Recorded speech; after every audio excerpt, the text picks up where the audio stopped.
It is so good to see everyone here today, as always. hmm Absolutely. Right now, as I'm speaking, you are experiencing a persistent delusion that you insist on calling reality. You Hmm. are literally the only one, the only one, the only one in your life, the only one in your family, the only one on the planet, the only one in the solar system, the only one in the universe who sees and believes this delusion. And you are obsessed with it. Hmm.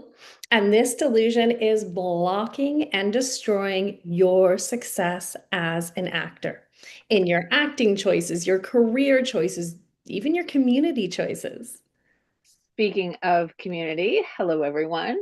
I'm Casey. I'm your acting and audition coach. I live in a little cabin on a farm in the woods with two dogs, three cats, 100 chickens, and assorted human beings. And I'm Donna-Marie. I'm your mindset and visualization coach here at Screen Acting School. So when I'm not traveling the world, which I hope to be doing once again soon, I'm in the city. I love dance, people watching, and really great coffee. This is true. She does love her coffee. It is insane. Together, we coach actors who go from absolute beginners to walking the red carpet at the Emmys, the Golden Globes, and the Oscars. That's right. So if you like the work that we do here, go ahead, hit subscribe on your YouTube channel so that you don't miss a thing. So, you may be wondering how we know that you are totally delusional. Yeah, I mean, we're not reading your journal, right? But we know you're delusional because everyone experiences these delusions, right? You not only experience them, you actively work to make the delusion more credible. So you're backing it up with statistics. You bring past experiences that confirm it. You use examples of, maybe people who've had the same experience. And I have a great story to illustrate this. When I was a child, I lived near a man who was a total Eeyore. His name was Charlie Littlewood, and Charlie worked as a dishwasher in our small town. And more than anything, Charlie wanted a job, a government job at the post office. And he talked about it all the time. It was the holy grail. And he knew a guy, Bill Novak in Prince George, who got a job at the post office. But Charlie knew that was only because Bill Novak's dad works there. Otherwise, it's totally impossible. And when my mom told Charlie that the post office was hiring at Christmas time, he gave her this smug look and he's like, Marguerite, do you think I'm going to spend my whole Christmas holidays picking up heavy boxes at the post office when everyone else is at home drinking? Which is another persistent delusion Charlie had while he was at work sweating my balls off washing dishes. Everyone else is at home drinking beer. I remember him telling my mom that it was hopeless and he could get no job anywhere that had connections or union or someone like his friend Bill's dad having to get you that job. And there was no way normal guys were getting in. Normal is, it's optional, I guess. I was about 5. And I remember thinking that Mrs. Whitehead, who worked at the post office, must be some kind of magical fairy because she got a job at the post office.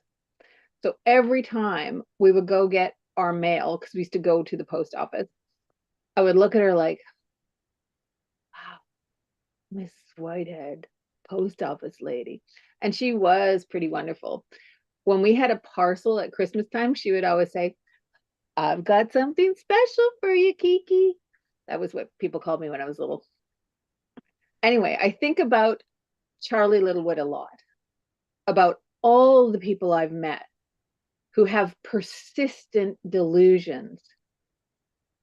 Yeah, it's so true, Casey. But you know what? Let's take this into the acting world, Good okay? idea. Because we knew an actor, well, know an actor, who had a really high level agent. Now, this actor had always thought that her agent hated her. Now, every time her agent talked to her, she'd say her name. Let's call her Jamie. So she'd say, I've got an audition for you, Jamie. Can you get back to me by 2, Jamie? What's your inseam? You didn't fill out the form, Jamie. Now, Jamie had a teacher who used to mock her. And when he did, he'd say her name with a little condescending smile. And her agent said it exactly the same way. So when Jamie's agent calls, she feels like this sense of dread, right? But Jamie's actually creating that feeling of dread for herself. And we all create our own emotions. Actors do it on purpose, but many people do it without any thought at all. So I'm going Mhm. to show you how to do that now. Let's create a sense of dread. Yay! Everybody's looking forward to it. Don't worry, we'll take you out of it. But first, we want you to create it. And if you have some water, take a little sip of water to get started. Excellent. Some of you are well trained. So, first of all, settle your body. Just relax your body. Neutral face, neutral spine. We're going to get into your stomach first. So, imagine you're in your kitchen. Everything's fine. There's nothing visually that you can see that's worrying you. But suddenly, your body feels this shift before your mind does. So let your stomach feel like it's slightly hollow. Feel it's empty. And then feel a little tightening, just a slow tightening in your stomach. It's not painful, it's just an awareness. And what you think something's coming. You do not need to dramatize this. It's just a tiny instinctive feeling. It's like a quiet premonition that you get in your stomach. Let that hollow sensation be the emotional center. Now, let that sensation rise into your heart area. Hollow and empty, but now a little bit more alert. You can feel like a soft, slow drum beat inside your rib cage. Nothing's happening in the room, but your body is way ahead of your conscious mind. This is anticipatory dread, and you need no proof. You just need to be aware. Let that sensation rise into your throat gently. Tightness, tightening in your throat. Hard to swallow. Your body is instinctively preparing to stay quiet and still and small. Your throat holds one unspoken idea: do not attract attention. Your breath is soft, your jaw is loose, your lips barely move. Maybe you can feel a little saliva coming. You're not scared, but you're waiting. Something's going to happen. Now let your chest pull in about 1 millimeter. Just pull it in, like your body is trying to protect your heart. Now let it release outward that same tiny amount, like you're just testing the space, and then just go in and out. In and out. Barely there. This is your body telling the truth of dread. It's reading. Let it stay there. Let the dread be there before any evidence. Now I want you to feel a widening in your eyes. Your chest is tightening. Your eyes are widening. Your stomach is fluttering. Very powerful feeling. Nothing has happened. Only you have changed. Yeah. Now, Casey's going to take you from dread to denial. Okay. And this one is fascinating on camera because it creates tension and character complexity. Okay, so now you're going to let your stomach slightly hollow a little bit more, like the anticipatory dread. Let it rise into your heart again, your throat again. You're waiting carefully. Now we're going to take a little bridge, defensive. So this is a bridge emotion. You're going to feel defensive. You're not going to let any relief enter. You're going to let your heart feel a soft push outwards, as if the body's trying to override this sensation. This is Chekhov work. So the sensation of denial is not pretending that everything's okay. It's the body. The body goes, no, pushing the emotion away. So now imagine your spine is lengthening. You're almost an inch taller. Throat is opening. Breath becomes a little bit bigger. It's not relief. It's defense. Now your stomach is hollow underneath. We have denial. You look calm, composed, even confident, but the dread's there underneath, unacknowledged. You're not going to judge it. Just feel the contrast. Outside, I'm fine. Inside, I don't want to deal with this. I don't want to deal with this right now. You're having a feeling and you refuse to let it land. You're just in limbo. Now we're going to add a little gesture to anchor the feeling. I want you to just straighten out a bit of your clothing, like you're trying to compose yourself, like you're preparing yourself. You're embodying denial. You're experiencing emotional deflection. Yeah. Now I'm going to ask you all to close your eyes. Okay. Take a moment with me. Gently close your eyes.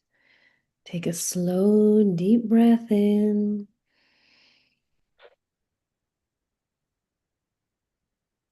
Now I want you to imagine you're Jamie. You've got this anticipatory dread going through your body, and your agent calls. And of course, you know what's coming. She says, "Call me back. There's something I want to tell you, Jamie." You pick up the phone. You call, scared. "Hey, it's Jamie." You feel dread. "Took you long enough to get back to me, Jamie." Your stomach contracts. "Sorry. Casting called about your last audition, Jamie." "Oh, shoot, they hate me. They're sending the offer out this afternoon, Jamie." "Okay, I'm sorry." "What? You're sorry, Jamie?" "Oh my gosh, no, I'm so happy, thank you." It was a persistent delusion. And I want you to stay there for just a moment because I want you to visualize what happens if you go on set with this persistent delusion. So now picture yourself. You're walking through the studio doors, crisp morning light, the smell of coffee. The grips are laughing with the props master. They're probably laughing at you. You're such an idiot. Wardrobe walks by, holding your clothes for the day. The color looks intentional, but all you think is, "Ugh, they probably think I'm so needy." Someone passes and says, "Great work yesterday." Inside, you think, they obviously didn't watch it. Anyways, people say that to everyone. You head over to hair and makeup and take a seat. Warm lights, gentle brushes on your skin. The stylist hums softly while brushing your hair. You assume they're doing everything they can to get through this. I'm so ugly they have to sing to themselves to feel better. Real professionals don't hum. When they call you to set, the director greets you with a smile and says, I've been excited for this scene all week. You silently think, he can't wait to get this over and done with. He says that to everyone. It means nothing. A new cast member whispers, Hey, just wanted you to know you make my job easier. I used to get so nervous. But in your mind, oh, they noticed I was so nervous all day yesterday and they're trying to make me feel better. Ugh. The camera rolls, everything feels easy, alive, natural, connected, effortless. But the entire time you're thinking, this can't be real. I'm faking it. They're going to see right through me. A beautiful, spontaneous moment arrives and the room shifts. The atmosphere changes. But instead of letting it land, you think they're reacting to my co-star, not me. This is so embarrassing. The director says quietly, That was beautiful. Inside, you think, they don't mean it. They're trying to keep morale up. Sound gives you a thumbs up, and you immediately translate it, as always, to they're so happy to move on. Your body feels tight, your stomach's hollow, guarded, shallow breath, because belonging feels impossible. When you wrap, the director touches your shoulder and smiles. Your first instinct, they're gonna fire me. I'm so lucky to even be here. You sit in your chair, throat warm, cheeks flushed, silently wishing for one more shot. You could fall into a deep pit. That was your version of reality, and you kept seeing it everywhere. Every gesture feels dishonest, performative, suspicious, even pitying. Not fun, right? Brian's saying that Jamie sounds fun to be around. But a lot of people have these thoughts on Mhm. the regular. But now, Donna-Marie is going to take you through the same day with a much better perspective. You Yeah. said we're So getting some notes here. we promised we'd take you out. So gently close your eyes one more time. Take a slow, deep breath in through your nose, feeling your abdomen expand as you inhale. And as you exhale, relax. Another slow, steady breath through your nose. Hold it. And as you exhale, feel your body relax. Picture yourself walking through the studio doors, crisp morning light. The smell of coffee fills the air. The grips are laughing with the props master. Wardrobe walks by with your clothes for the day. The color really works. This woman is a master. Someone compliments you. Great work yesterday. You smile and thank them and head over to hair and makeup to take a seat. Warm lights. The stylist hums softly while brushing your hair. You feel cared for, seen, included. When they call you to set a little later, the director greets you with a smile. I've been excited for this scene all week. You smile back, because so have you. It's a great scene, you say, isn't it? A new cast member stomps and whispers, hey, I just wanted you to know you make my job a little easier. I used to get so nervous. You smile and say, don't worry about it. Me too. The camera rolls. Everything feels easy, alive, natural, connected, effortless. You have one beautiful, spontaneous moment. You have no idea where it came from. And it moves everyone watching. You can feel a change in the atmosphere. You hear the director say quietly,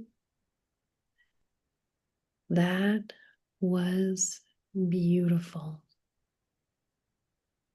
The entire room exhales.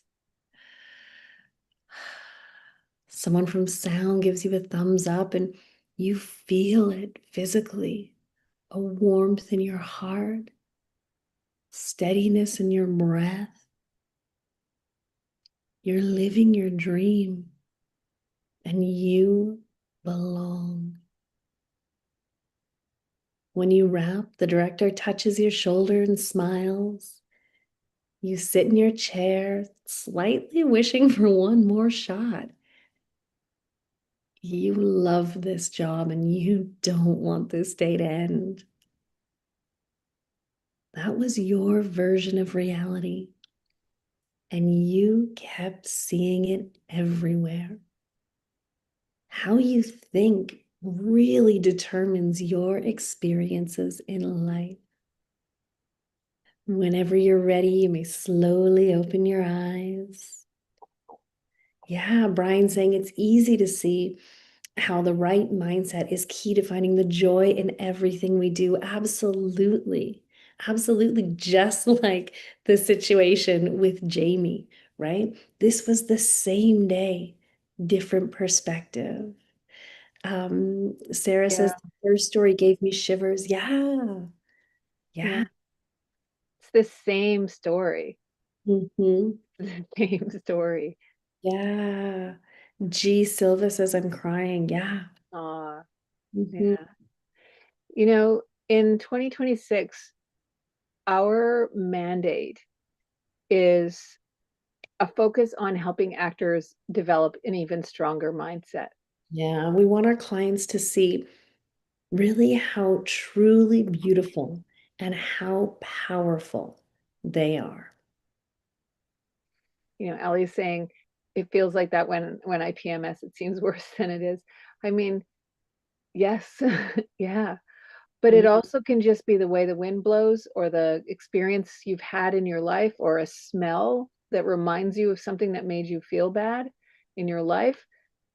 And you need these tools to protect you because there is no profession in the world where you constantly face rejection for your soul because you're putting your heart on the line every time you do an audition.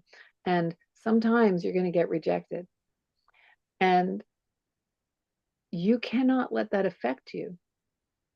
It's Yeah. not healthy. A lot of times you're going to get rejected. Yeah. I mean, sometimes you're just not going to be right for the role. Hmm. Sometimes the casting director's dog didn't like you. You know, I mean, there can be so many arbitrary reasons why you don't get it. We really want you to, you're so welcome. Time for therapy. Um, we really want our clients to see how beautiful they are, like Donna-Marie said. It's it's so important to us. It And really, that's why we're so protective of our clients. We only want to coach people who are passionate, dedicated actors. Yeah. Yeah, It's honestly, so important. it is. Perseverance and mindset, they're the keys, right? You need the two of them together. Yeah, because there will be setbacks, there will be obstacles, and there will be opposition to your dreams, even from yourself and your friends and your family. You cannot let that part of reality overwhelm you. And Yeah. a lot of times it's not even close to being real, it's your perception. In fact, we recommend that you develop a skeptical relationship with reality. Yep. A skeptical relationship with reality. We sometimes see what we've been taught to see, even programmed to see, Yeah. brainwashed to see. So reality may present what looks like a limitation, but in fact, it's paper thin. It's a barrier you can get right through to get Yeah. what you want. With no problem, right? And take the same skeptical view of your own thoughts. Okay, because you may have been taught limitations and thinking that simply aren't real. All right. So we don't trust reality. We trust dreams. You know that situation, that day on set was exactly the same situation, right? Two different perspectives, and it changed the reality. Mm-hmm. Because reality is totally subjective, and there is no real need to obey the rules that don't apply to you. The laws of the imagination are so much better. The way you get to where you're going is not the way you get to where you got to now. So to get to the next level, you've got to make some changes. Yeah, 100%. As KC said, we're protective of our clients and we're also selective about who we coach. It's Mm-hmm. really important to us because we understand how important it is for you to be in a wonderful community, supportive one that's going to push you. So if you'd like to work with us in Audition Plus, we ask you to fill out a written screen test. And I'm going to pop the link in for you right now. Yeah. Yeah. And this form that Donna-Marie's popping in there, don't hold back when you fill out this form. Sometimes people will just put in a few lines. And that doesn't tell us anything about you. We want to know who you are as a human being. Yeah, it's And so I know, sorry, Donna-Marie, what were you going to say? I was just agreeing with you. Well, how clever of you. We want to know you. We want to know who you are. And a lot of times actors are afraid of saying what they truly want for various reasons, but mostly because people laugh at them. And we promise you, we will not laugh at your dream. No, absolutely not. We believe in your dreams. We do. And we Mm. believe in actors. Yeah, 100%. Now, reality, not so much. We think that's subjective, and we want to help you mold it. You are so welcome, Tracy. Oh, thank you very much. Thank you very much. Yeah, we love working with you all. Kara Singh Screen Acting School has done a great job building a positive community. Yeah. Well, thank you. Thank you. Yeah. Linda says the last time I was on set, I was complimented on my performance and I still questioned it. Yeah, it's so interesting, isn't it, Linda? It's so important. I convinced myself they were just being polite. Now I know that, you know what? What I did was actually really that good. Yeah, Yeah. 100%. Yeah, it was. So Yvonne is saying that blew my mind. Thank you so much. You're so welcome. you are. You know, Yvonne and everybody, as you, some of you know, but some of you may not know, Donna-Marie and I work with some fairly high level actors sometimes. And I can tell you that a lot of the work that we do with them to help them level up to the next level, because you never want to stay where you're at, right? You want to move into bigger and better performances and bigger and better opportunities. So we're constantly moving your belief in yourself up, because as it became this is the bad news, it doesn't get any easier. You get to the next level and it's still hard, but the thing to remember is it's supposed to be hard. It's okay if it's hard. That's how you get really good. Yeah. That's how you build the muscles. So when it's hard, just go, okay, thank God it's hard because I know I'm moving up to the next level. Yeah. Mm-hmm. Yeah, I completely agree, Casey. Well, I have to say, I think this has been a wonderful class. I'm loving all of the comments coming through.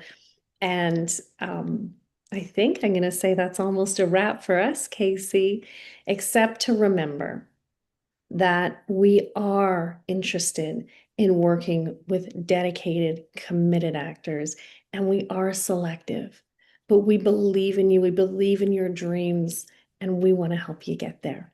So I'm going to pop that link in one more time, and then I think I'll say that's a wrap for us. What do you think, Casey? I think you just may be right. All right, wonderful. Well, with that, I guess we'll say we'll see you on screen.